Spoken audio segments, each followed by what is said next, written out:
ఈ ప్రత్యేకత రాష్ట్రం యొక్క ఆలోచనకు అనుగుణంగా ఉన్నది.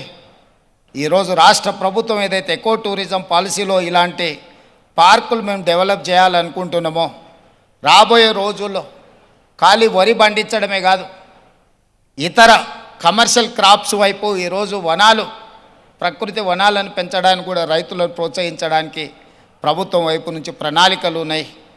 వాళ్ళందరికీ కూడా ఇలాంటి వ్యాపార కేంద్రాలు ఉంటే రైతులు పెంచే మొక్కల్ని కొనుగోలు చేయడానికి అవకాశం ఉంటుంది. 1,000,000 మొక్కల్ని తెలంగాణ రాష్ట్ర ప్రభుత్వం పెట్టాలంటే ఎక్కడో ఒకడ గ్రామాల దగ్గర ఆ మొక్కల్లో పెంపడానికి క్షేత్రాలు ఇస్తున్నాం. కానీ 6 నెలలు సంవత్సరమే పెంచితే అవి మేము నాటినప్పుడు 20-30% కంటే ఎక్కువ బ్రతకడం లేదు.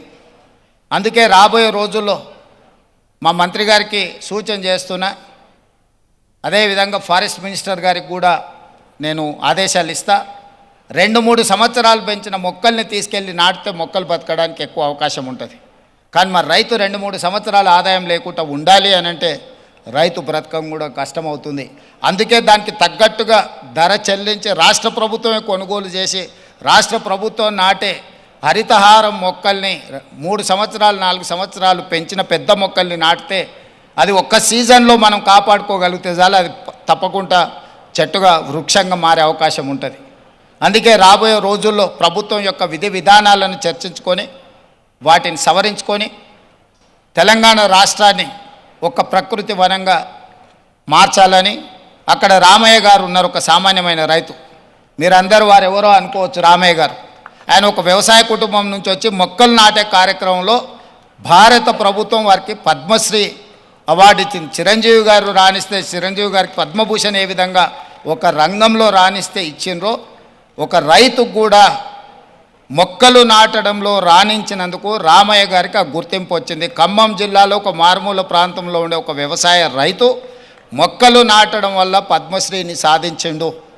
అంటే ఒక కమిట్మెంట్, డెడికేషన్ ఉంటే ఈ ప్రభుత్వాలు గుర్తిస్తాయి, ప్రోత్సహిస్తాయి. రామయ్య గారు లాంటి వాళ్ళను మనం ఆదర్శంగా తీసుకోవాలి.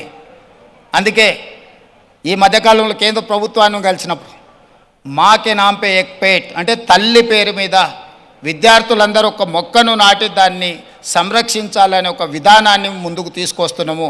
ప్రతి విద్యార్థి తమ కన్న తల్లి పేరు మీద ఒక మొక్క నాటి ఆ స్కూల్లో ఆ మొక్కను కాపాడితే కొన్ని లక్షలాది కోట్లాది మొక్కల్ని ప్రతి సంవత్సరం మనం పెంచుకుంటూ పోవచ్చు. ఇట్లాంటి వినూత్నమైన కార్యక్రమాలను ప్రభుత్వం తీసుకురావాలనుకుంటుంది. తొందరలోనే ఈ విధి విధానాలతో ముందుకు వస్తాం. ఏది ఏమైనా రామ్దేవ్ గారిని మనస్ఫూర్తిగా అభినందిస్తున్నా. ఒక మంచి పర్యాటక క్షేత్రంగా దీన్ని తీర్చిదిద్దండి. ప్రభుత్వం వైపు నుంచి అవసరమైన సహకారం తప్పకుండా ప్రభుత్వం అందిస్తుంది. మంత్రి జూపల్లి కృష్ణారావు గారు, స్థానిక శాసనసభ్యులు యాదయ్య గారు, మహేందర్ రెడ్డి గారు ఉన్నారు. ఏదైనా స్థానికంగా అంశాలు ఉన్నా కూడా వారు మీకు సంపూర్ణమైన సహకారాన్ని అందిస్తారని తెలియజేస్తూ మీ అందరి దగ్గర సెలవు తీసుకుంటున్నారు. ధన్యవాదాలు మిత్రులారా.